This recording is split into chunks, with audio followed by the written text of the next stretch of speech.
Hi everyone, welcome back to my channel. Welcome to Nina's Chelsea Corner. If you're new around here, I hope all of you are having a good day and enjoying international break. I hope you've put that defeat against Nottingham Forest at home in the past and you're feeling a little bit more hopeful, a little bit more refreshed. I don't know, maybe you're not. To be fair, it's always a little crap when we lose just before international break because it leaves things on a really sour note and people feel a little bit deflated. There's a lot of talks going on, questioning Pochettino, questioning our ownership, questioning the squad, and it's just a load of a big mess. So I'm here to tell you guys today in this video why I think Chelsea is going to be just fine and why we shouldn't be as distressed as we are at the moment, because everyone knows that there is a project here.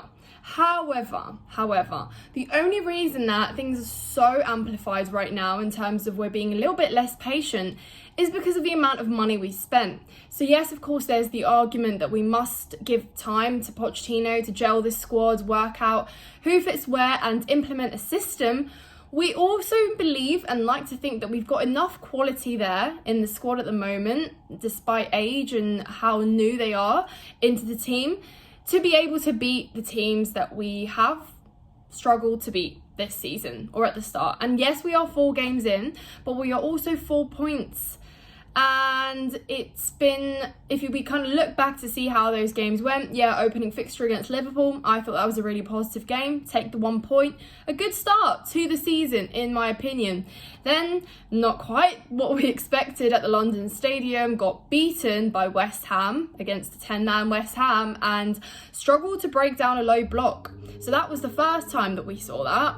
Then, of course, we went on to beat Luton, get our first win. It was all happy days because I saw a lot of fans, kind of rival fans, say, oh, it's just Luton and, you know, anyone, Sunday League can come and beat Luton. No disrespect. I didn't see it that way. I was very happy with that win. Luton or not, I think we are looking at ourselves as a squad and as an upcoming developing squad. So I'm really taking it game by game. And, you know, if we are talking about an upcoming Premier League side, as in from Championship to Premier League, let me remind you that we lost to Southampton home and away last season. They got relegated. So, you know, at Chelsea right now, I really am taking it game by game. There's not a team I look at and say, yeah, easy 3 points. I've learned my lesson, and it just kind of reiterates where we're at as a club, as a team, as a team being the key word there. Because last season, bunch of individuals. So yeah, and then of course Nottingham Forest at home, right back at the bottom. And really it was another kind of copy and paste how much we struggled against the low block, and clearly we're showing teams that we struggle in games like that. So it seems like we're almost giving away to our opposition how to set up against us. You know, just don't let us find any passages there. Don't let us break that defence in any way. And really, why are we sat so defensively against Nottingham Forest? Anyway, I said this is going to be really positive and I've just kind of dug into everything that's been negative.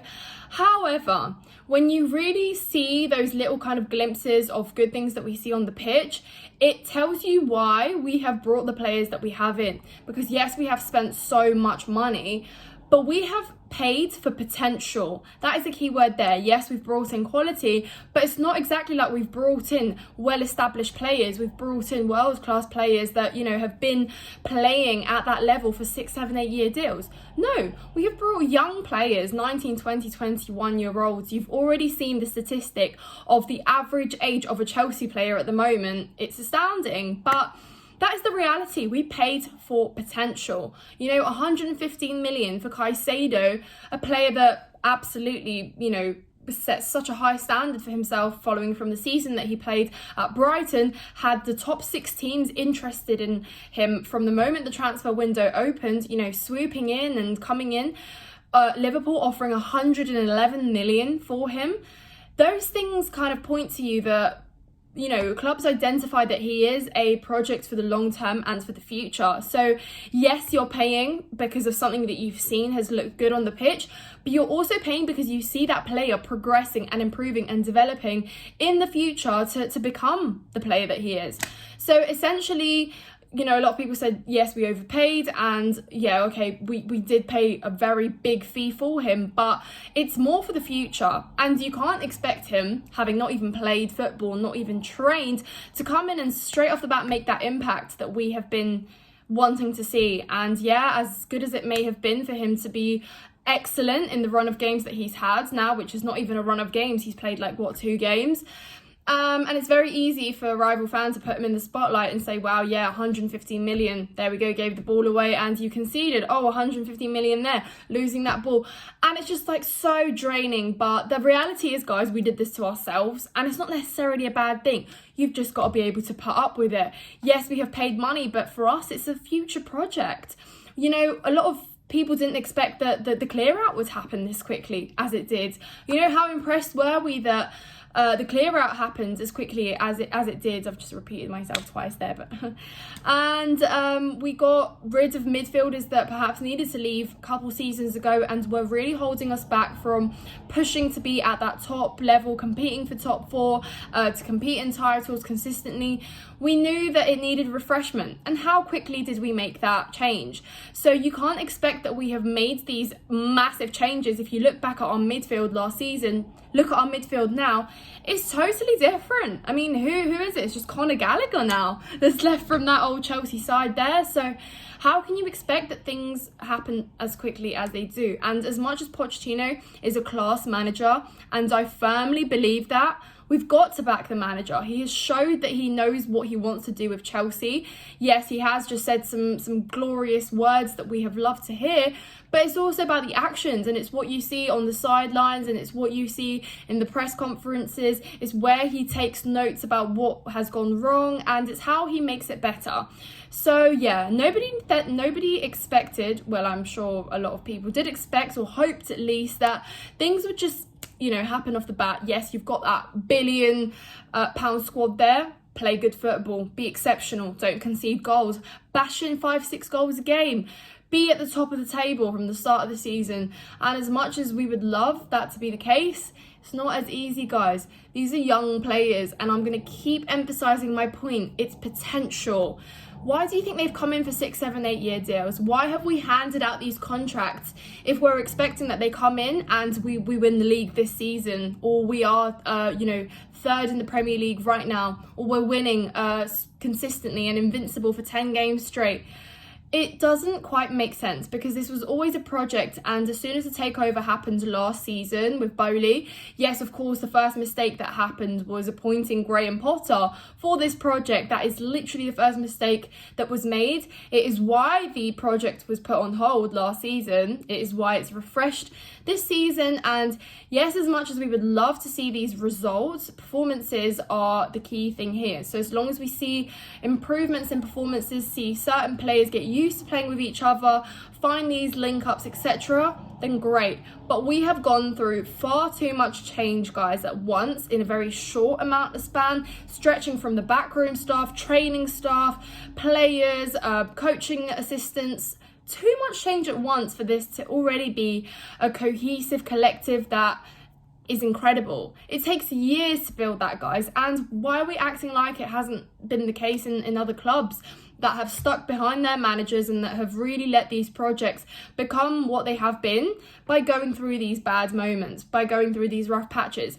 Yes, as Chelsea fans, we are a little bit spoiled because we have seen success consistently in the past 20 years, literally in the whole of my existence, and so for us it's a little bit harder to be patient and to say, right, yeah, we are going to endure this. I'm not even going to excuse last season, because that was just no excuse. That was too much of a negative spiral. But you know, oh my god, I just remembered that we are literally 12th right now. See, this is just the moments that you go through as a Chelsea fan. It really is a rocky ride, but guys, patience is key. Let the manager work his magic. If it comes to a point where he is repeatedly playing, Ben Chilwell as a left wing, and he is playing 3 centre-backs in a game against Forest where we should have a lot more confidence, and putting up 2 attacking players in the field, and he's repeatedly doing that, then yes, that is when we can sit down and have those conversations, ask those questions, but it's all about seeing what has gone wrong and making it better. And if anything, yes, we have made loads of mistakes in these first 4 games, but it's about how we how we make it better. I've seen a lot of people say, but this is the run of games that we should be winning, Nina. Like, we shouldn't be dropping points. Yes, I hear you on that. I absolutely hear you on that. And I wish we'd picked up more points than we did. But we are going to face the bigger dogs of the Premier League in October, November. That is truly when we have to start seeing those improvements. Fast forward to those months, if we're struggling the way we were last season, if things are not going as well, and we're not seeing these little improvements, then that's maybe when we are in trouble. But right now, it's early days. Pochettino needs time. And that is a huge difference, because last season we didn't have the right manager to give that time to.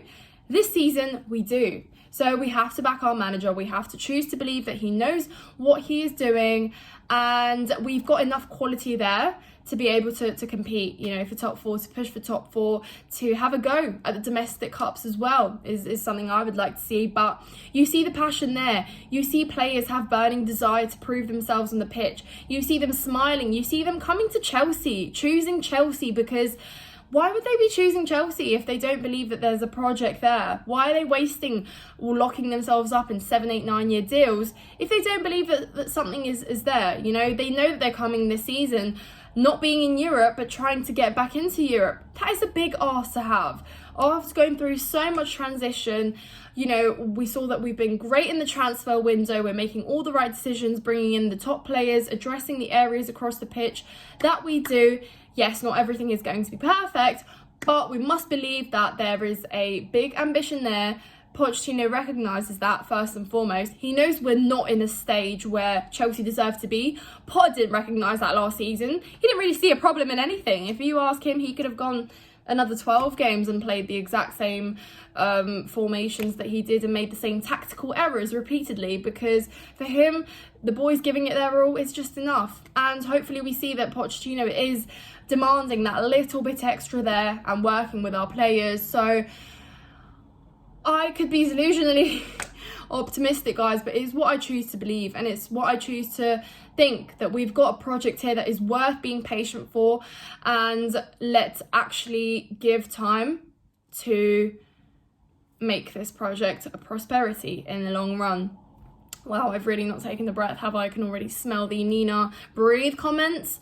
And yeah, perhaps you're right, I should probably breathe and have a sip of water. But guys, we've got Bournemouth away next after the break. Obviously, Bournemouth away, I always feel, is a little bit of a tricky away day to do. We did have success there last season, though, actually, funnily enough. So maybe we are a little bit hungrier. We come out there, have a little bit more confidence as well. That's another thing. Self-esteem coming up. As a young player, you're not going to have the self-esteem to take that shot, perhaps, outside the box. You might try and lay it off because you don't have the confidence and self-belief. That also comes with time. See? Really is about time.